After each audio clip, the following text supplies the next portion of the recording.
नाना के श्राद्ध वाले दिन सारा काम ख़त्म करने के बाद और मेरे बब्बा के जाने के बाद मैंने भी अपना सामान समेटा और मैं उसी दिन नाना से विदा लेकर मामा मामी से मिलकर घर आ गई थी, क्योंकि मम्मी को मामा के साथ अगले दिन डॉक्टर के पास जाना था और मुझे घर पर होना ज़रूरी था कान्हा जी की भोग और बाकी की सेवा के लिए।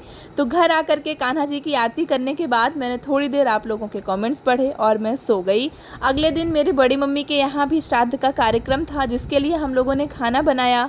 बड़े पापा ब्राह्मणों के पैर धुलाने के लिए परात निकाली और बड़े पापा सबके पैर धुला ही रहे थे कि तभी दीदी भी आ गई और मैं तो बहुत देर से दीदी का इंतज़ार कर रही थी, क्योंकि मैं काम करने के लिए अकेले पड़ रही थी। और हमारे घरों में लड़कियों के पैरों को इतना पूजनीय माना जाता है कि पहुंचते ही उनके चरण वंदन शुरू हो जाते हैं। बड़े पापा ने दीदी के पैर धुलाए, चाची से मिलकर दीदी अंदर आई। और देखो दोस्तों, ऐसा नहीं है कि सिर्फ पूजा ही की जाती है, पूजा के बाद सीधा काम में भी लगा लिया जाता है। सबने मिलके बचे हुए काम निपटाए, हमारा खाना तैयार था। हम तो बस इस लड़के का इंतज़ार कर रहे थे कि वो आए और हवन करे। शिवम ने आके हवन किया, गौ माता को भोजन कराया, तब हमने सबके सामने भोजन के लिए थाली परोसी। पारुल ने बाकी की चीज़ें सब तक पहुंचाई। सबकी तरफ से मनाही के बाद दीदी ने हम सब की थाली लगाई। सब ने अपनी अपनी थाली स्वयं उठा के भोजन करने बैठे। भोजन के बाद दक्षिणा देने का कार्यक्रम शुरू हुआ और मैं अपनी दक्षिणा छोड़ के चली आई थी।